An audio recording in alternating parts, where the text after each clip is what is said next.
حضرت بایزید بستامی کہتے ہیں میں نے حق معاف کروا لیا اپنی ماں سے کہ ماں تیرے حق ادا کروں یا اللہ کے حق ادا کروں، تو مجھے اپنے حق معاف کر دے، میں اللہ سے اپنے حق معاف کروا لیتا ہوں، اپنی اللہ کو راضی کر لیتا ہوں۔ جنگلوں میں گھومتے رہے، 12 سال بیت گئے، ایک دن دوبارہ آئے، بستان کی سمت سے گزرے، خیال آیا چلو ماں کو سلام کر جاؤں۔ تہجد کا وقت تھا، رات کا وقت تھا، دروازے پہ کھڑے رہ گئے کہ میری ماں سوئی ہوگی، میں نے کبھی کوئی خدمت نہیں کی ماں کی، تو اب اٹھا کے تکلیف کیوں دوں؟ ساری رات کھڑے رہے۔ جب تہجد کا وقت گزرا تو نالی سے پانی آیا، سمجھ گئے کہ میری ماں تہجد کے لیے اٹھی ہے، دروازے کے قریب ہو گئے تو ماں نے ہاتھ اٹھا لیے، کہ اللہ میرا بیٹا بایزید تیری طلب میں نکلا ہوا ہے،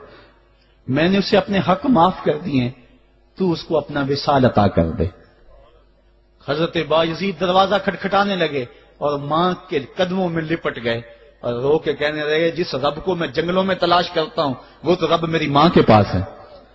تو ماں کی دعاؤں میں اللہ کی رضا ہے، ماں راضی ہو جائے تو سمجھ لو خدا راضی ہے۔ حکایت میں آتا ہے کہ حضرت بایزید بستامی رحمت اللہ علیہ ذکر الہی میں مصروف تھے، اچانک غیب سے آواز آئی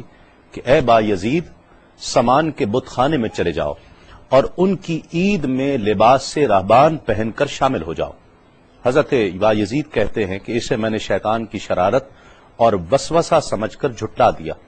لیکن بار بار یہی اشارہ کیا گیا تو میں سامان کے بت خانے میں جا کر ان میں انہی کا لباس پہن کر بیٹھ گیا۔ لوگ جمع ہو رہے تھے، کچھ دیر بعد ان کا بڑا راہبان وہاں پہنچ گیا، سب لوگ اس کا باز سننے کے لیے ہمتن گوش تھے۔ بہت دیر تک وہ بڑا راہبان کچھ نہ بولا تو ایک راہبان کھڑا ہوا اور اس نے بڑے راہبان سے سوال کیا کہ کیا ہم آپ کی حکمت بھری باتیں سننے کے لیے آئے ہیں، آپ کچھ کہتے کیوں نہیں ہیں؟ اب بڑے راہبان نے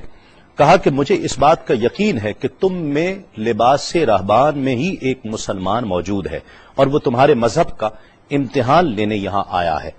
لوگوں نے کہا کہ علی جاں آپ اشارہ فرمائیں، وہ کون ہے تو ہم اسے قتل کر دیں۔ بڑے راہبان نے کہا کہ نہیں، اسے قتل نہ کرو، بلکہ ہم علم و حکمت اور دلیل و حجت سے اسے شکست دیں گے۔ پھر راہبان نے اونچی آواز میں کہا اے محمدی، یعنی اے مسلمان، تجھے حضرت محمد صلی اللہ علیہ وآلہ وسلم کی قسم ہے، تم جہاں بھی ہو کھڑے ہو جاؤ تاکہ ہم سب تمہیں دیکھ سکیں۔ حضرت بایزید فرماتے ہیں کہ میں کھڑا ہو گیا، زبان پر ذکر الہی جاری تھا۔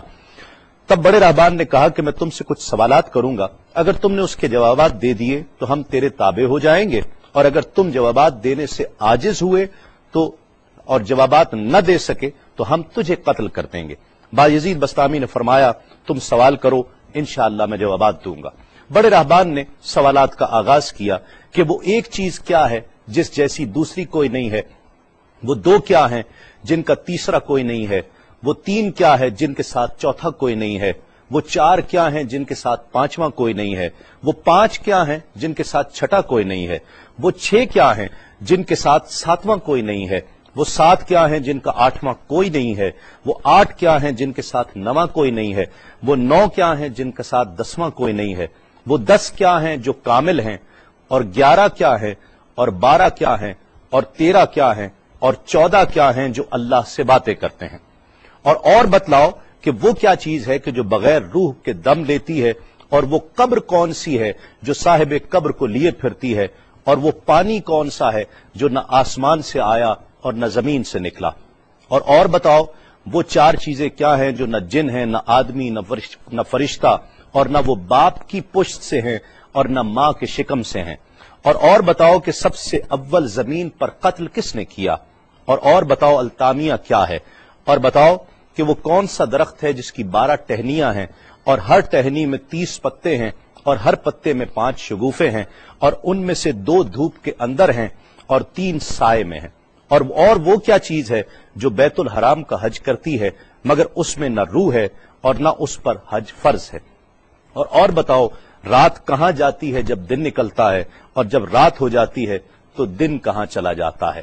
یہ سوالات کر کے راہبان خاموش ہو گیا۔ حضرت بایزید بستامی جو اب تک بڑے سکون اور تأمل کے ساتھ سوال سن رہے تھے، فرمایا سوالات ختم ہوئے یا اور بھی کوئی سوال ہے؟ راہبان نے کہا بس ان سوالات کے جوابات دو۔ حضرت بایزید بستامی فرماتے ہیں کہ اگر میں ان سوالات کے جوابات دے دوں تو کیا رسول اللہ صلی اللہ علیہ وآلہ وسلم پر ایمان لے آؤ گے؟ رہبان نے کہا کہ ہاں، اگر تم ان سوالات کے جوابات دے دو تو ہم سب مسلمان ہو جائیں گے۔ حضرت بایزید بسطامی نے فرمایا تو سنو، وہ ایک کیا ہے جس جیسا دوسرا کوئی نہیں، وہ اللہ رب العزت کی ذات پاک ہے، اور جو دو ہیں تیسرا ان کے ساتھ کوئی نہیں، وہ دن اور رات ہیں، اور جو تین ہیں جن کے ساتھ چوتھا کوئی نہیں، وہ عرش، کرسی اور قلم ہیں، اور جو چار ہیں پانچواں ان کے ساتھ کوئی نہیں، وہ اللہ کی چار کتابیں توریت، زبور، انجیل اور قرآن مجید ہیں، اور جو پانچ ہیں چھٹا ان جیسا کوئی نہیں، وہ مسلمان پر پانچ فرض نمازیں ہیں، اور جو چھ ہیں وہ 6 دن ہیں جن کے لیے ارشاد ہوا وَلَقَدْ خَلَقْنَا السَّمَاوَاتِ وَالْأَرْضِ وَمَا بَيْنَهُمَا فِي 6 أَيَّامٍ،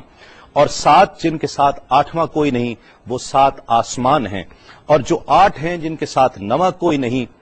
وہ عرش عظیم اٹھانے والے 8 فرشتے ہیں، اور جو 9 ہیں 10واں ان کے ساتھ کوئی نہیں، وہ 9 افراد کا گروہ ہے جنہوں نے زمین پر فساد کیا، جن کی اللہ نے قرآن مجید میں خبر دی ہے، اور جو 10 کاملہ ہیں وہ 10 فرائض ہیں جو مکہ معظمہ میں حاجیوں پر واجب ہیں جبکہ وہ حرم میں موجود ہوتے ہیں، اور 11 وہ حضرت یوسف علیہ السلام کے 11 بھائی ہیں جن کا تذکرہ قرآن مجید نے کیا ہے، اور 12 مہینے ہیں 1 سال کے، اور جو 13 ہیں وہ 13 حضرت یوسف علیہ السلام کے خواب ہیں، اور جو 14 ہیں وہ 14 جو رب سے کلام کرتے ہیں، وہ 7 آسمان اور 7 زمینیں 14 ہیں جو رب سے کلام کرتے ہیں، اور وہ چیز جس کے لیے تم نے پوچھا کہ جو بغیر روح کے سانس لیتی ہے وہ صبح ہے، اور وہ قبر جس کے لیے تم نے پوچھا کہ جو صاحب قبر کو لیے پھرتی ہے وہ یونس علیہ السلام کی مچھلی ہے، اور وہ پانی جو آسمان سے آیا نہ زمین سے آیا وہ شیشہ ہے جس میں بلقیس نے حضرت سلیمان علیہ السلام کے پاس گھوڑے کا پسینہ بھیجا تھا، اور وہ 4 جو نہ باپ کی پشت سے ہیں نہ ماں کے شکم سے ہیں، ان میں سے ایک حضرت اسماعیل علیہ السلام کی جگہ قربان ہونے والا دمبا ہے، دوسری حضرت صالح علیہ السلام کی اونٹنی ہے، تیسرے آدم علیہ السلام، اور چوتھی بیوی بی بی حوا علیہ السلام ہے۔ زمین پر پہلا قتل